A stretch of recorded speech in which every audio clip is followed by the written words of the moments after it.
Ceux qui m'ont se reproché l'autre. Ako kimate, ako bangate. Mon bali asumaka. Mais au nom de tous les journalistes, il y a Sengeli Ken Piana, pardon. Aza mona oyo bimise na njondo et très bien. Ngai na sali Ken mabete. Ngai na sali na mabete. Mais baza ka prudent. Passer à Bakweti, il faut passer. Passer à parole à hydroquinone. À parole à hydroquinone. Hydroquinone. Ngai na sali na mabete. Mais baza ka prudent. Ba menacé janvier, parce que c'est plus de 12 pinces. Voilà. Batongi. Tu me t'aimes ma bébé. Passer à Denis. Au menacé moi là-bas, tu poids nini. Assalionini. Oh. Qu'est-ce qu'il a fait? Ça me fait peur, ça me fait douleur au cœur. Je n'ai pas dit ça, vraiment. Tu me t'aimes ma bête à niveau poignet. Certains de mes collègues ont mérité pendant cassure. Quelques collègues. Moi, 1 an à Zongi. Donc, tu vas lever quel piano? Lever sur janvier. Ça va. Et corriger. Pour place, on est un centre à rééducation. Très bien. Maka les centres à rééducation. Il faut montrer qu'il a rééduqué. Allez, vous voulez, on a un monument, Batami, Balé, Bassali, et on peut se poser à vous. Moutakala, moi, c'est ça bien été. Ça tout le temps. Bon, on a pas de ça, Moutakala. Barofinga, Bassali, Bassali, moi j'accorde mon pardon. Ken va lever à Boumioan. Ken Piana. Oh, Nzambe. Mosolai. Oui. Ah bien. So azo kima te yebisa azonga na musala. Ba komba yoka o azo a côté bisimo côté bazimba. Mo wala subi wa piso. Akomi so wa. Passer à Bakweti, il faut passer. Passer à parole à hydroquinone. À parole à hydroquinone. Hydroquinone. Dans jackpot. C'est yena ko so na été. Yete. Souda. Yeda akimide.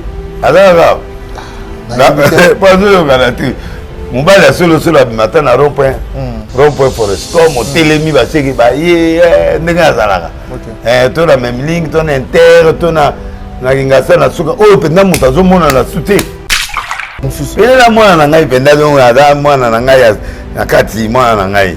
Na baksika liste. Ya baksika liste ya bana. Ah mais siko ndiko comme pesa penyel nani penyel mu Congo comme trop liste. Ko belaka film. Ko belaka suba bakalaso na linga saba.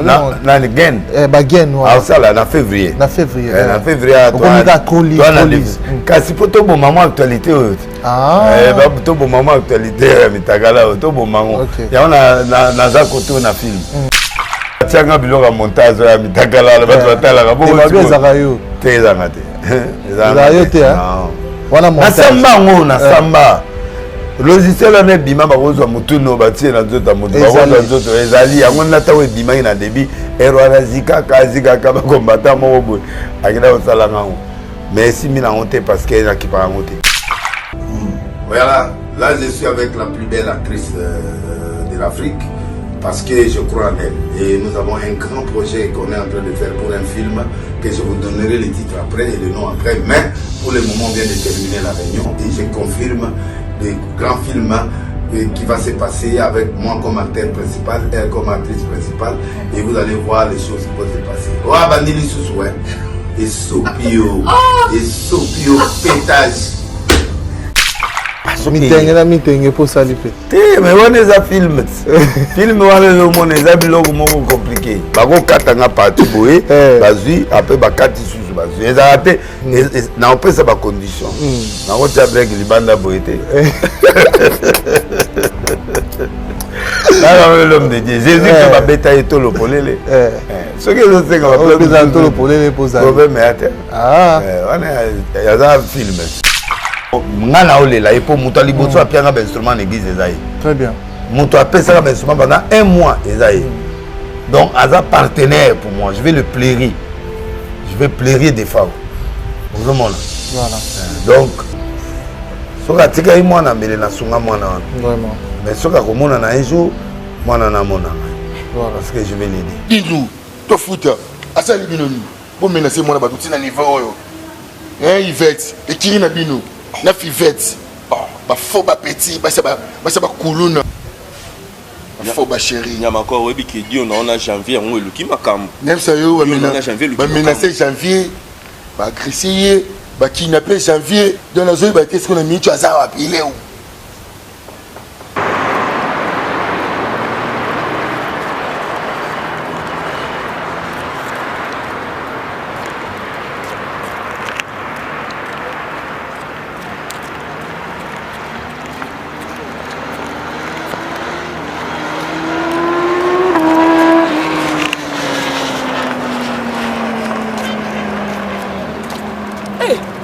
Mon frère Mike n'a pas signé. Peigné. Oh. Batamoki. Batana bango bien boye. Ah, Congolais. Internet est à ma caméra, Nicolas Mokoni. C'est le frère Mike qui a solo.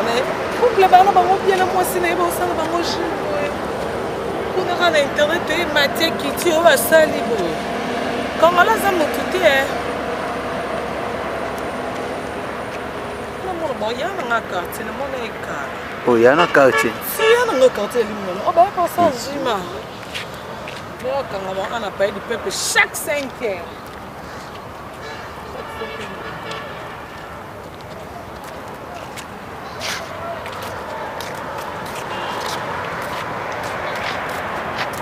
Bonjour, complet.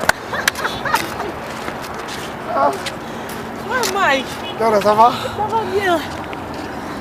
Yo, ça a la caméra, Karine. Frère Mike, viens dans la caméra, tes frères Mike. Viens dans la caméra, bonne. Ça va, Karine? Ça va, mais ça fait très longtemps. Ah, tes frères Mike. Boulot, en plus, on va vendre la musique dans le beau marché. Ok.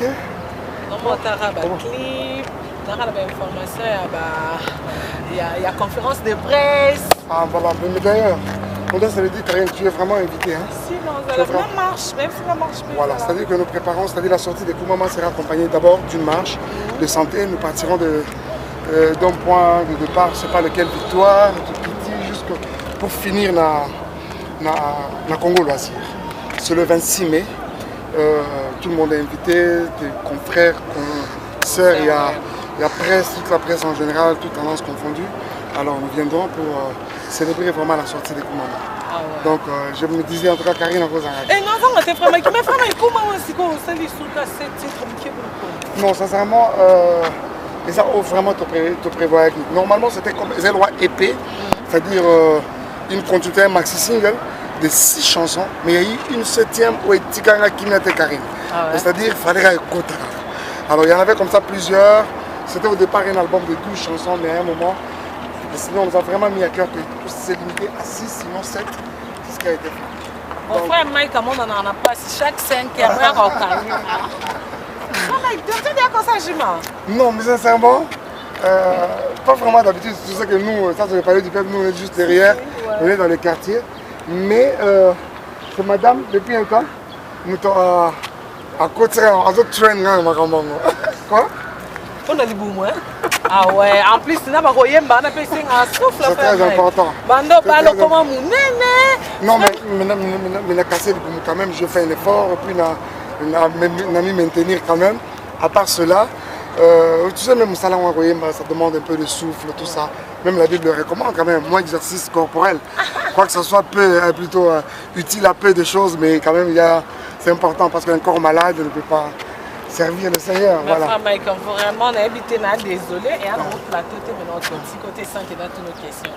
Et tout le monde s'est battu trop, notre deuxième anniversaire à Soeur.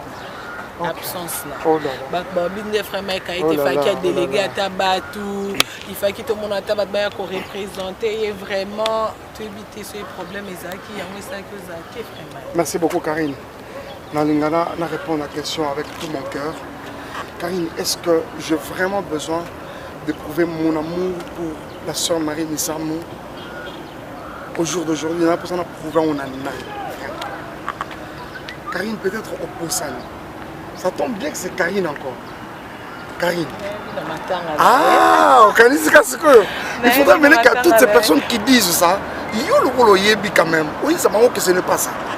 Karine, moi, le même jour, comme je savais qu'il y avait un programme de voyage, j'étais invité à prêcher la parole de Dieu. Je partais où-même? Je partais aux États-Unis.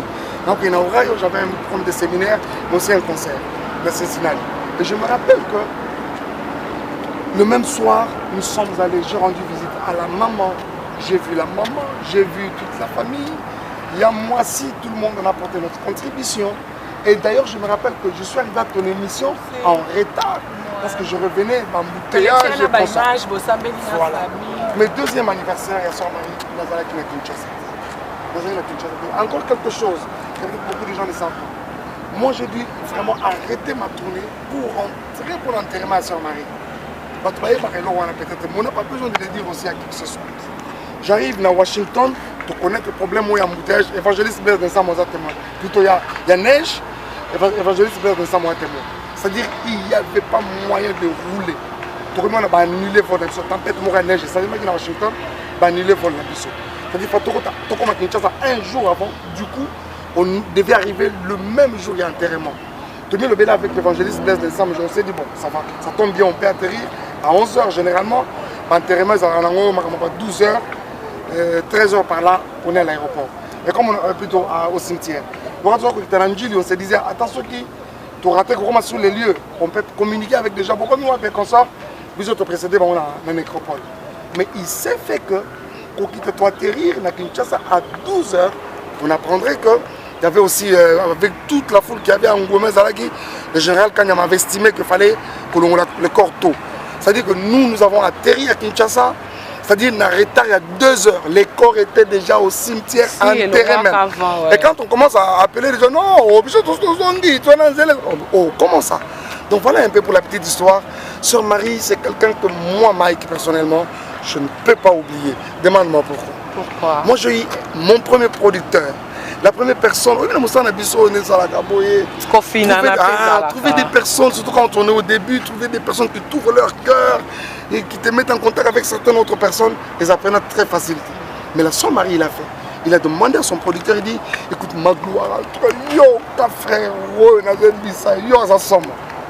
Une fois que je l'ai assisté, je l'ai surprise en train de parler avec son producteur au téléphone. Non, ma gloire, un album, tout ça. Donc, c'est-à-dire qu'il fallait avoir le cœur pour le faire. Donc, à la Sœur Marie, on donnerait tout. On donnerait tout. Donc, elle est partie, mais pour ne jamais partir, elle vit avec nous constamment. Il y aura toujours plusieurs autres opportunités. Il y a sa fille qui est là, il y a sa famille qui est restée. C'est-à-dire les bienfaits, nous devons le rendre de diverses manières. Ah ouais. Ah, en tout cas, je crois que très simple, voilà. C'est payé. Parce que question au fond, mais on a un téléphone. Donc, il y a une deuxième total, la rabat d'habiter, pasteur Moïse Pozangate, mais. Mais alors, non, déjà. Moi, je n'étais pas à Kinshasa. Je n'étais pas à Kinshasa du tout. Je sais que tu vas tourner un peu bon Minaï. Ça fait 3 semaines depuis que je suis à Kinshasa. Je crois qu'il y aura plusieurs autres occasions. Dans mon appel, coulisses à clip. Vraiment, il y a un fait de maquillage. C'était le cas, Madame Peignet, il y a beaucoup de maquillage pour ça. Donc, côté de maquillage, en tout cas, vous excusez. Non, c'est-à-dire que nous sommes en train de nous apprêter pour notre maman. Donc voilà, je crois que. Il y a des titres à l'émotion, non? Justement, Koumama. Koumama, c'est le titre de l'album. D'abord, pour la première fois, Karine, soit le titre de Lingala. Le titre de français. On aimerait quand même garder ce côté-là. Bazin. Ah oui, on a fait Bazin là. Ça fait très longtemps. Mais cette fois-ci, on n'a pas revenu là-bas. Bazin, c'était par contre un peu quelques Maputa parce qu'on voulait être un peu africain. Il y a ce côté-là où on veut garder le côté africain. Peut-être quand ce sera très bien sorti, pour comprendre. Je dis grand merci à Bandrosan à Poto, Bandrosan aux États-Unis, au Canada, Europe, Amérique en général, pour la façon de recevoir Koumama. Parce que tu sais, d'abord, c'est sorti sur la plateforme de téléchargement et tout, nous consorts. D'ailleurs, nous sommes très ravis. On nous a appris que nous sommes premiers depuis. Ça va faire depuis une semaine. L'album est sorti, ça va faire 2 semaines, mais nous sommes premiers depuis une semaine. Il y a un téléchargement sur iTunes, il y a un cantique spirituel, c'est-à-dire cantique religieux, cantique, la musique chrétienne en général du monde. On est premiers. Oh là là, c'est-à-dire c'est une confiance au Bandeko, il y a partout, Salibiso. Et à Kinshasa, nous entamons d'ici une semaine avec le préparatif. Chacun a déjà 2-3 jours, nous serons arrêtés. Nous allons nous retirer quelque part en prière pour préparer tout ça spirituellement aussi. Ah, mec, pas question, mais. Qu'est-ce que nous tu n'as pas de différence entre Mike qui est célibataire, marié. Non, différence à madame, différence à frère Mike qui est célibataire. Non, je pense que il y a quand même différence faite à la caca parce que tu sais que l'autre fois, quand il est habitué de la maison, quoi, tu sais. Donc, c'est-à-dire, on pouvait être chez maman Monique jusqu'à l'heure, jusqu'à 23h. Au Fandi, au Sosé, il y a Foufou, il y a Maman Monique. Donc les choses ne sont plus les mêmes finalement maintenant. On est j'ai quelqu'un avec qui on doit partager les idées, on doit réfléchir et regarder dans la même direction. En plus de cela, frère Mike comme il perd, tu vois. Si, il y a également Chataï. Non, en fait, c'est ça. Non, en fait, cet enfant-là jouit d'une couverture spirituelle où je ne vois pas, c'est-à-dire parce qu'il est apparu dans un clip que ça peut faire quelque chose. Mais d'ailleurs, il y a un problème. Le clip Bélé, là, au Chataï à côté, je pense que c'est un moment qui peut bien nous expliquer. Car il mange dans la raté. La poteau a tourné. Je reviens, je trouve que le monsieur, donc c'est-à-dire, sans il faut que tu aies les bébés. S'il veut manger, vous voulez le convaincre à manger, il doit manger avec Bélé là qui joue sur sa tablette. Donc c'est-à-dire, lui, c'est la partie Kembo. C'est-à-dire, il peut être en train de pleurer, mais Kembo, il arrête tout. Alors, de commun accord avec sa maman, on avait estimé quand même, non, on doit faire plaisir à l'enfant quand même. Il aime la chanson. Allez, vas-y monsieur, tu vas dans un Kembo. Ils étaient contents. Il était tout content de le faire. Et même le réalisateur a dit, voilà la personne qu'il fallait. Ah ouais, non, le réalisateur est tosepela ndamu ndamu ozolata nje bilamba esi tosisi alili ozokende nango koboma ngai ekoninyangizanga mitata yo moko ozwingaki pa epistole ekonilisanga notice bacontre indication eza te soki yomelaka biloko ya mabe yalobi nazozelo na kati landa ngai olukaki yango osisa ntango ata posologie ti likolo ya podium jamais alekisi nono bakangamaka taka na sokolaka bilamba ye akangamaka kana ayo moko vraiment solution déjà ezwa mati solution yango Maxi Bio Café nde nini lisusu Maxi Bio Café ezosala makambo ebele na nzoto ya moto fungolanga mémoire nano traité faiblesse sexuelle hémorroïde solution la soir.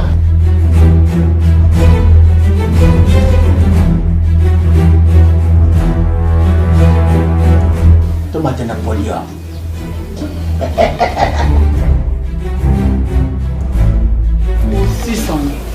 bongo kokate tono talo kutu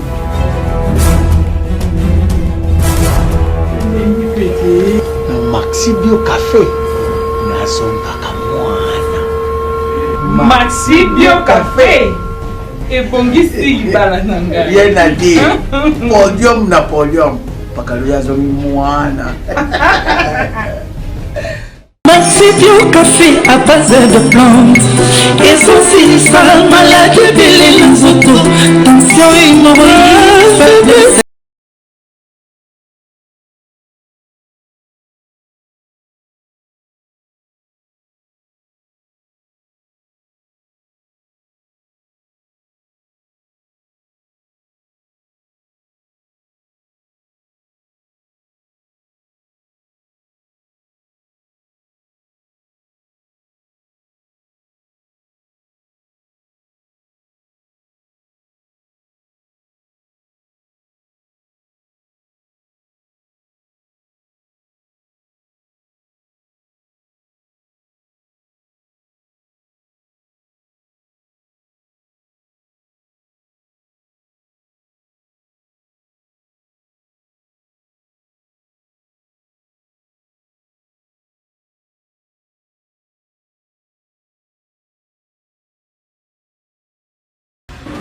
Excuse, mutoki nana maele bisanga te. Tele misote.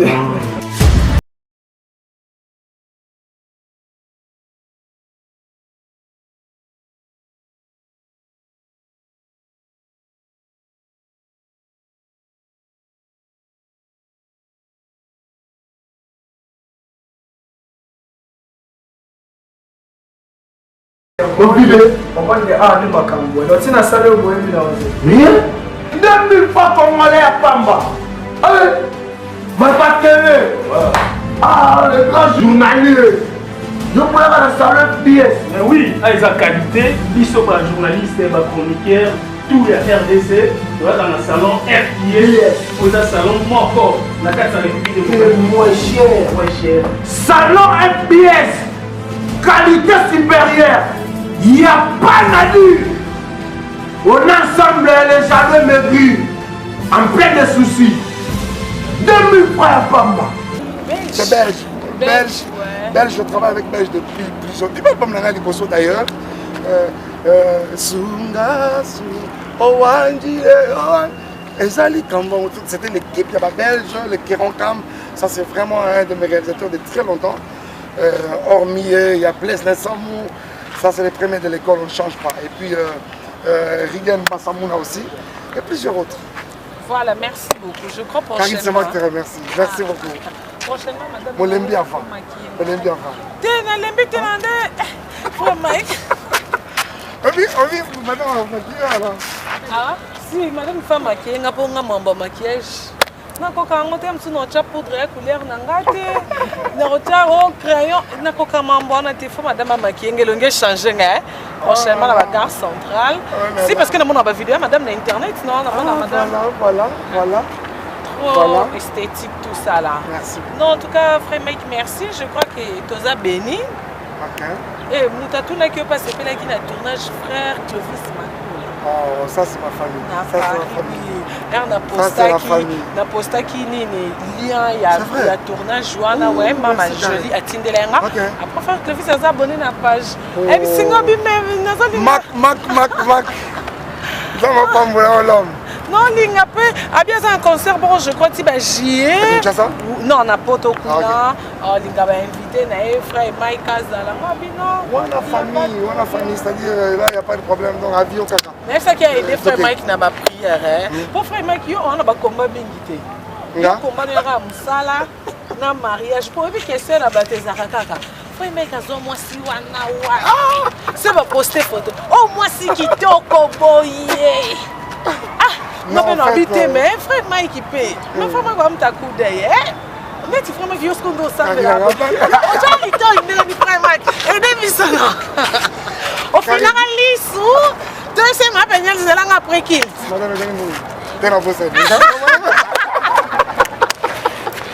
Alors, je pense que dans le combat, il y a la Karine. Mais nous tenons parce que. C'est important, ça. Moi, il y a combien d'amener pour victoire paysanne. Oui, quelque part, c'est vraiment cela. Peut-être que nous pas mais quoi, attends, mon thème. Non, mais Karine, oui, mais comment monsieur suit ça, mon thème? On dirait la bossanie, comment on peut bâtir ça, mais mariage, salapé, nabana. Ah, voilà. Donc, c'est-à-dire que. Ça, Simba, quand il faut me côté, on a vu qu'il y a un pays. Là, on s'assassine, les photos. Ok, mais il y a un c'est-à-dire, surtout, il faut que tu ailles dans un endroit d'ailleurs. Dans un endroit, Karine, il monde d'Internet, il faut que ça aille. Le monde d'Internet, il faut que tu aies un peu de bon, mais tu es so boy. Tu as un bon matin, tu as un coup, parce que. Eh, comment ça, c'est normal? Il y a un peu de poison, mais tu as un peu de bon. Karine. Parce qu'il y a un monde qui contrôle la route, au commande à ma cambozo, et où tu as pu qu'on a un titre. Donc, on a vu qu'il y a un faux compte. On a dit que frère Mike Kalambay. Oui, mais faux compte est comme RDC. Tu profil à Rihanna américain. Mon zé, frère Mike, on a pour la PME, frère Mike qui coûte au salaire qui bouge. Donc, yo mon zé, mais on a pour la PME et que ça n'a. On a confiance et entourage, non. Internet, c'est ce qu'on va vraiment. Mais Dieu merci, nous voyons des fruits.